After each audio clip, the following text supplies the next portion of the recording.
all there. So I work for King. I got the t-shirt to prove it. It's actually because it's the only clean one I had left, so I'm not sure what I'm going to be wearing tomorrow.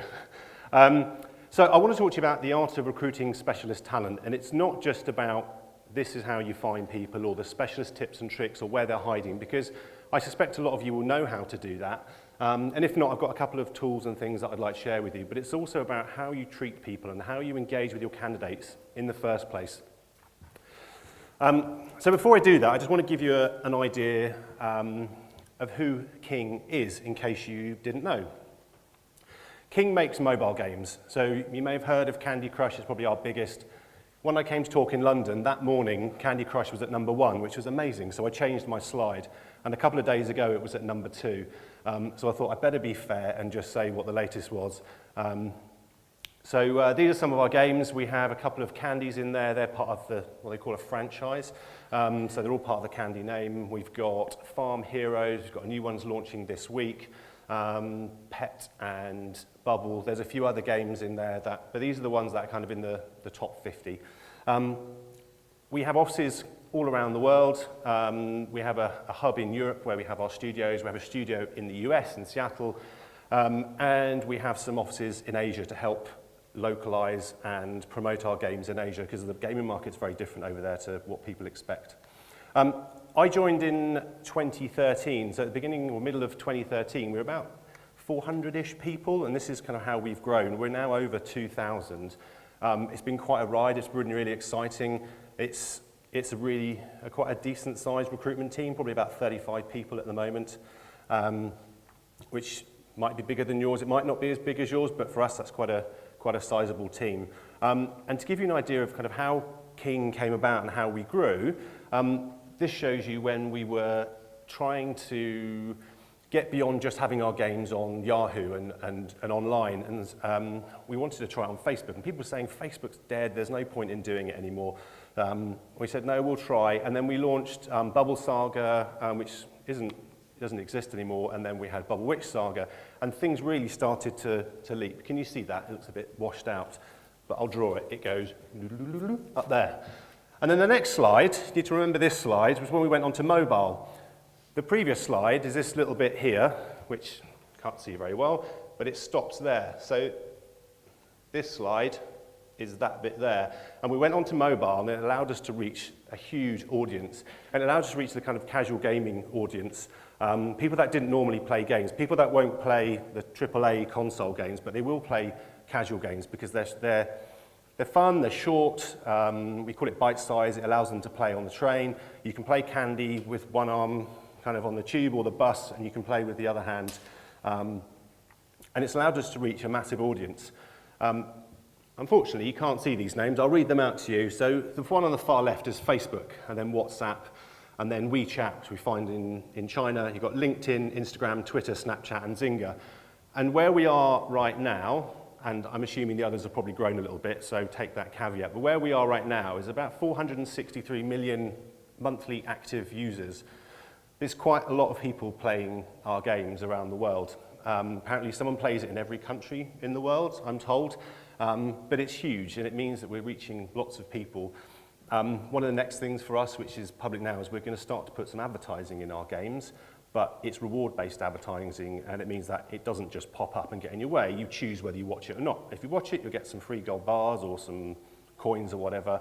So that's kind of a next exciting thing for us. So in terms of recruitment, this is our breakdown of where our hires came from last year.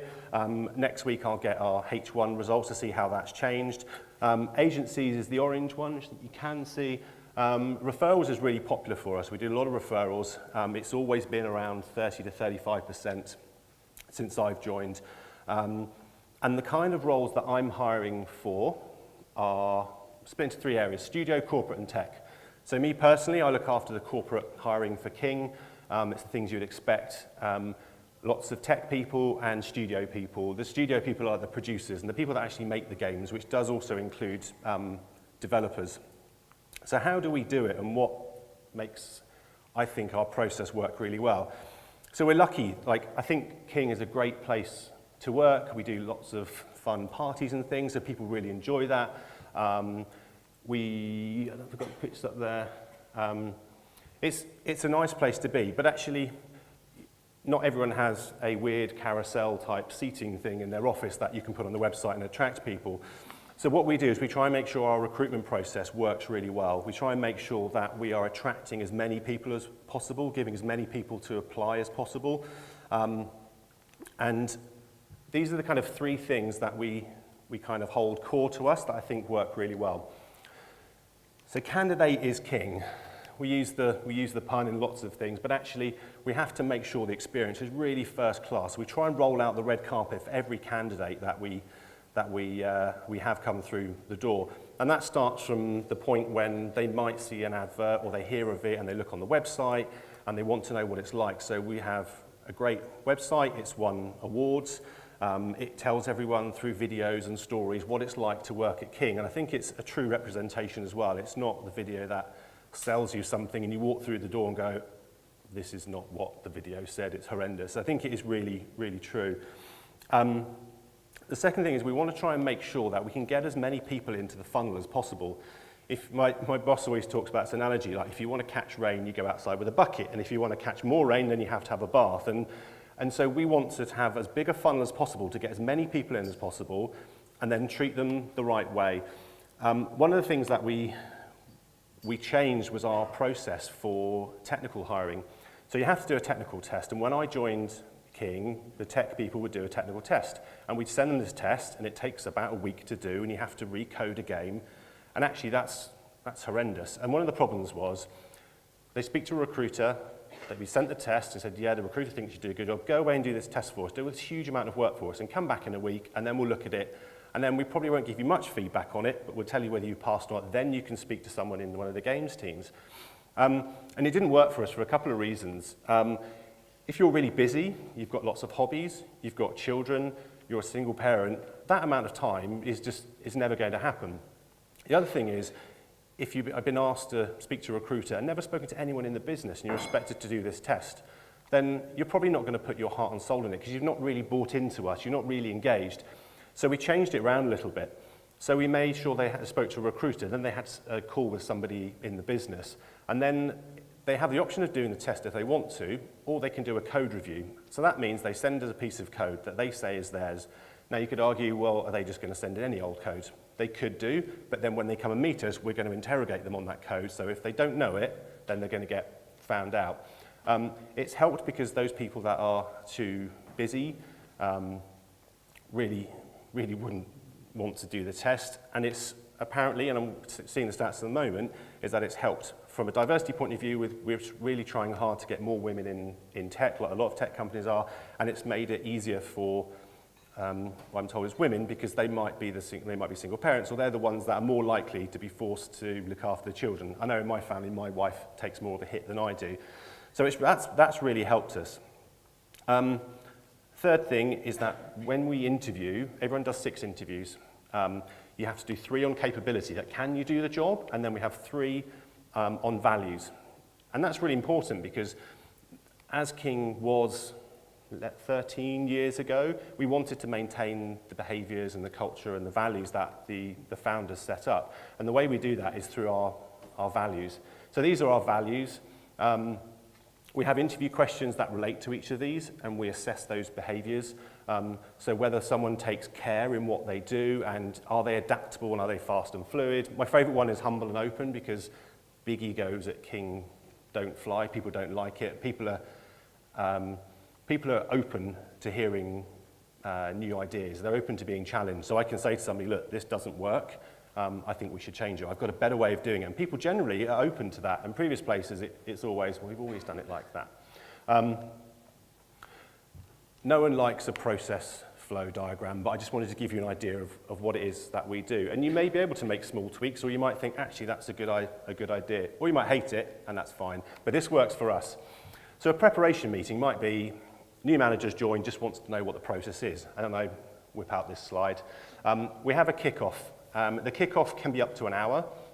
They don't take me an hour anymore because I've done quite a few of them, but the idea is we follow a document that we put together as a recruitment team where we said, what ideas, what questions do we need? Everyone had their ideas and put it into this document. So we go through everything from the normal stuff, like what's essential, what's desirable, but what's this person going to do? How do you sell this role within King? Who's part of the interview panel? What questions do you want me to ask? When are you going to be on holiday? All sorts of stuff, and it provides us with a really solid brief to start the process. We then go off and we start sourcing, we might be interviewing, but within that, and roughly about the same time, we will do an interview briefing. So those 6 people on the panel, one of which is a hiring manager, one will be like head of department, they'll have an interview briefing and say, look, I'm hiring a digital marketing exec, this is what the person's doing. By the way, you 3 are going to focus on values, you're focusing on capability in these areas. And what it means is that when you get to the wash-up stage, this is where we all come together and provide feedback around a table. No one says, yeah, but I didn't really know what they were doing, or yeah, but I'm not really sure. I didn't focus on that. I asked the same questions. And then the candidate has a bad experience because they've been asked the same question 5 or 6 times. So it means that when you get to wash up, the interview briefing has laid it out and what everyone wants. As recruiters, we do a health check. So the health check is there for us to say, look, are we on track or are we off track? We're on track. We've probably got about 5 good candidates in the process. We know the interviewers are all going to be available to meet people. If we're off track, it could be because interviewers aren't helping. It could be that people are on holiday. We haven't got candidates. Is the brief wrong? And normally, if the kickoff is done properly, the brief won't be wrong. But you can go back in 2 weeks and say, look, we've scoured the market. We know what you're looking for. It doesn't exist. This is why. And then that helps us go back and say, look, we need to look for something else. It might be that the health check, you don't need it so much because everything's on track. When I had a wash up, it's offer and onboarding. I'll skip this slide in the interest of time, but this was just me talking about the test, and if anyone wants to know more about it, come and see me. We do interview training for all our hiring managers. The idea being that if they don't know how to interview or get the best out of a candidate, then they probably shouldn't be there. We want to make sure that they represent King, they know all the legal aspects of hiring, what not to ask, and that they know how to delve down into someone's experience. And they do some role playing with us. We show them about unconscious bias. I think it's a really good course, so everyone goes on that. So this is how our team works. This is the thing I think hopefully a lot of people here will find of interest. When I joined, we had a really flat structure. Everyone was a senior recruiter, and we all had parts of our own business areas. And if you remember the first slide, there's Corp, Studio, and Tech. And so I look after Corp. So there's about 6 of us, and when they left, I was asked to hire a team of sourcers.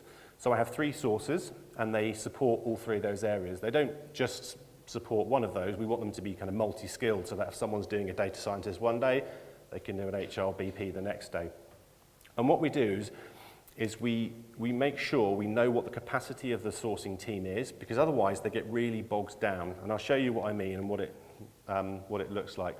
So our model, what I ask the sourcers to do, I make sure that they go to meetups and they go to events. I was at one yesterday, really interesting, lots of sourcers and recruiters sat around talking about the next big thing or what's working well, what's not working well. I want them to get out there. Yulia is at a Women in Technology one this afternoon, looks really exciting. So we want to get them out there. We measure them, so we make sure we know what they're doing at the moment, we know what they're going to be hiring over the next 2 months, and if they think a role they're working on is going to land in July, that's great, but if you've only got 1 in July, then you probably need to take on more right now. We provide as much training for them as possible, but actually what we also do is a lot of workshops. So every 2 weeks we try and get together, and me and my manager will do something, and it might be on how we do offers and how we put together a complex package. It might be on the relocation. It might be on handling difficult conversations, because one of them recently got accused of something that they hadn't done and was discriminating, and it wasn't like that at all, and she felt really conscious of it. So we made sure that everyone knew how to handle those difficult conversations. And we work in sprints, and this is kind of where the agile process comes into place. So we get a new role, and if I'm working with a sourcer and I'm not just doing it myself, we have these 2-week sprints. And what that means is we follow a kind of an agile process, and we have a scrum board, or the Japanese call it a Kanban board. This is our scrum board. You might not be able to see it very well. Here's another version. That's Emma. A couple of Mondays ago, moving roles around and telling us about hiring managers not doing what they were supposed to. These ones here are where we've filled them all. This is mine. I've only got 4 in there, but that's because Emma and Michelle won't take their post-its off and I clean mine up, so that's why I look like I haven't hired very many people. But actually, this is what it looks like. And I think these presentations are coming out later, so you can have these if you want to follow something, but it's a standard kind of scrum board. So what you have is, we have each recruiter here, and then we have a backlog. So this is like, I know a role's going to come up, and you hold it into the backlog, and it doesn't move from the backlog until you've moved something out of your work. So what we have is, I know Millie has, and you can't see, some of these are greyed out, and they're greyed out because it means that it controls the capacity. So Millie's got 3 roles on, Julia's got 3 roles on, and that's Valeria, but she's from Barcelona, so I haven't put anything on there for her. But just to give you an idea, every other Monday we'll set the capacity and we'll find out what people have got on the go. So we actually start from the other end, because you want to know what you've got on the go and what you're going to give to somebody for that week. So we've got our offers there, and the offers are there. I think this is a nice thing to say, right, this role, you take your post-it off and you stick it on offered, and everyone's like, yeah, well done. Off track means that something's going badly, and it's off track because we haven't got candidates or no one's around, and we put it on off track until we can move it back to a sourcing stage. So that this bit from here to here is sourcing. Recruiter is, right, these are the ones that the recruiters do themselves without a sourcer. When you've done sourcing and you finished your sourcing, you put it into on track. That means not doing any sourcing on it, and it will free up what the sourcers are doing, or if it's off track. So you can see here, Millie's got 3 things on, Julia's got 3 things on, the recruiters look busy, we've got a load of stuff on track, only 1 thing's off track, and I put it into mine because I thought it would be unfair if I made it look like Emma wasn't doing something that she should be. And then we move it into offer. So once you've moved something into offer, or you've moved something into your on track, you can take something from your backlog. On the version I can see, you can see the bits that are greyed out, so you won't give somebody more than the 3 things they think they can take. I actually think we give them 4 things every other Monday. And it might be that actually they're still working on something from the previous week, because they've got a really tough role. In that case, I won't give them anything else. It's then down to the recruiter to manage the business, to say, look, we're at capacity, we can't do any more right now, you'll just need to wait for a week. Or we book them in so they know something's going to happen. But it gets complicated sometimes when you're trying to work with teams overseas. So I say Valeria's in Barcelona, she does a lot of our artists. And this is a Trello board. It's free to use, and you set up these little projects. So you can see here, there's the backlog. So this is Michelle's backlog for the game studio in London. You can see the backlog, what's off track, what we're sourcing on right now, what's on track, and then we're getting to offer and filled. And you just click and drag these over. But you can also, the clever bit is you also click into one of these and see what's behind it. And then you can share it. So we share this with the tech directors and the art directors in the studios. They want to see what's going on with this particular role here, whatever it is. They can click in it, and then behind that there's a shared Google Doc, and they can see all the candidates and what's happening. Not everyone can see everyone's, so you can only see what's actually been assigned to you. And that's good for when you're in different offices, because you can't all stand around that board in London. You want to share something like this. So that's another way you could try it. Some of the other things that I think work really well for us right now, some hints and tips for you is, the team have been on the social talent training. If you've not heard of them, have a look. Set up by a guy called Johnny Campbell. I met him for the first time a couple of weeks ago at another event. Really nice chap. They do a black belt course in sourcing. So you take these courses, it's modular. You can do one a day, you could do 1 a week, and it will tell you what you're doing in terms of your progress. It would also tell them that person's manager if people are falling behind. So I made sure my 2 got their black belt before everyone else did in the office, because I just wanted to win. Something else is quite a cool tool. If you've not seen it, try it out. It's called Crystal Knows, K-N-O-W-S. And luckily, you can't really read that, because I think it tells you what my personality is like. It tells you that I talk too much, which is something that happened at the last event where I thought I was on 45 minutes, talked for 35, and apparently it's only 15. So if you're timing me, I'm probably already over. But it tells you how to interact with somebody. So it says what comes naturally to someone. It says this is how So here, this is Gary's motivated by X, Y, and Z, and it will also tell you how to interact with someone. The reason that's important is if you're trying to hire someone and they're difficult to find people, they're probably going to have 1 million LinkedIn emails. And what makes you different? And what makes you different is if you can find something that this tool will thinks that they're like. So for example, it works by looking at your LinkedIn profile, what it can find on Facebook, Twitter, and pulls together this kind of mashup of all these kind of personality traits. So it might say someone doesn't like being called or doesn't like being confronted, but is really motivated by creativity. And then that's your angle. That's your way of not just sending a whole bulk of emails with the same thing to the same person, is actually target them. And that makes a massive difference. The other thing that you can do, and we talked about it in the event yesterday, and something that King does in our senior hires is we try and make it either come from the hiring manager or we reference the hiring manager, and we see ourselves as a broker to get them to speak to somebody in the business. So we call them ambassadors at King, and it will be someone who's senior from the team, and we talk about them being interested in this person's profile, not just, hey, I'm a recruiter, do you want to talk to me about another C++ job? It's, hi, I saw your profile, and also so did X, Y, Z person. They're really interested in talking to you. Do you want to have a quick chat with me? I can tell you what's going on, but really it's just for me to get you to meet this person. They feel like they're loved a bit more, they've got a faster track into it, and it's not just another a recruiter. There's a couple of contact tools. In fact, there's a whole load more, and I went to something yesterday and there was a great slide, and it had maybe 5 or 10 of these and all these other different tools that you can use. So what I'll do is I will update my slides after today with that extra slide, and it has things like Profit and AV. And the idea is it's a plug-in, use it with Chrome, for example, and it'll look at other places this person might be in case you can't find their contact details. So it might be that you don't have a LinkedIn recruiter license and you can't send emails, or it might be that this person is also on other websites and it might find their phone number through GitHub or Stack Overflow, for example. Those are just 2 of the tools that we've trialed. Someone said to me AV might want to look at too much of your personal stuff, so have a look at it yourself. But there's other ones out there that will let you do it.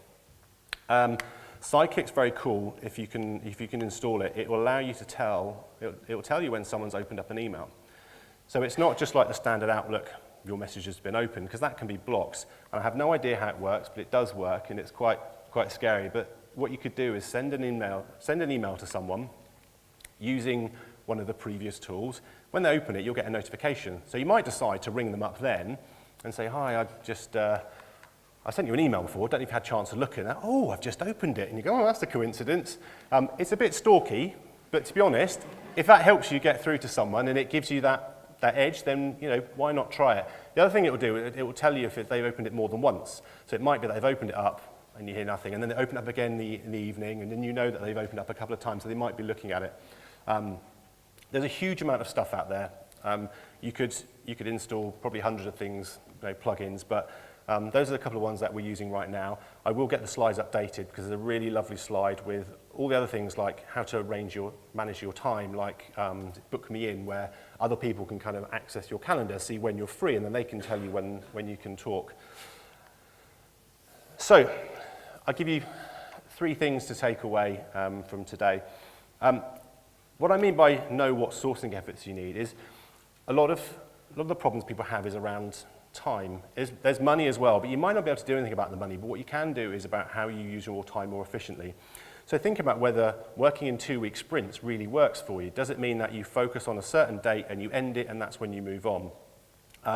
It's also about knowing which roles you can fill direct, which ones you might go to an agency, which ones you'll push via referrals, and which ones you're going to save yourself a huge amount of time to do some direct sourcing. So think about which ones are the easy ones and the best approaches to use. Run your recruitment like a project. My manager said to me a couple of years ago, think about winning $1 million at the end of this. That's what you've got to do. And it helped me for that month. But I think if you run it like your own project, you're in charge. You're the recruiter. You're the specialist. Work in partnership with the hiring manager, and stand up for yourself every once in a while. And if they say, I need this to be done now, say to them, look, I don't know if I can support you like that, but this is what I will do for you.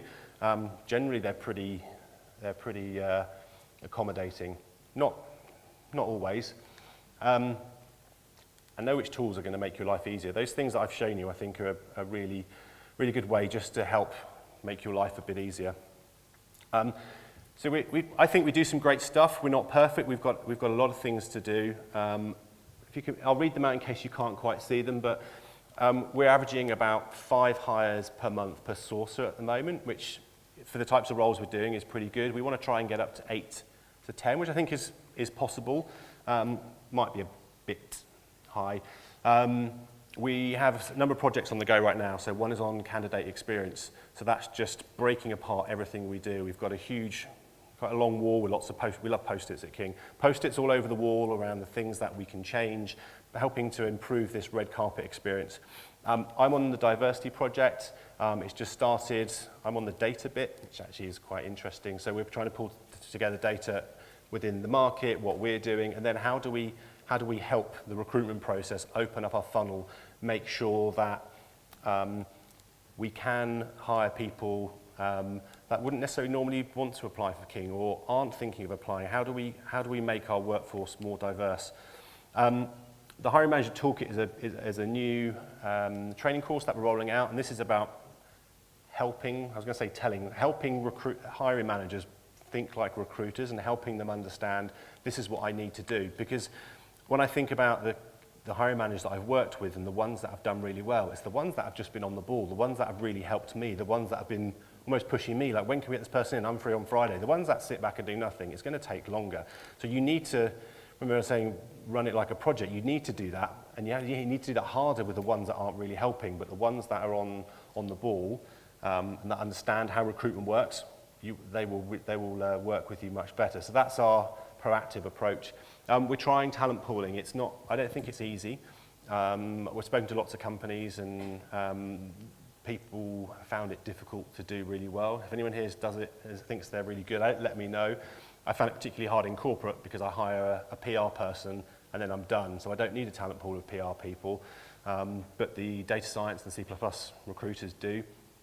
And a big one for us is consistency between locations. So we have the Scrum board and our stand-ups, and they do that in Stockholm, but they might not do it in Barcelona, and we have a slightly different process to other offices. So trying to remain consistent, I think, is a key thing. I'm not hiring at the moment, so I won't plug a job like I did last time. I just wanted to say thank you very much. Thanks for having me. Sorry if I ran over, and enjoy the rest of your day. Thanks.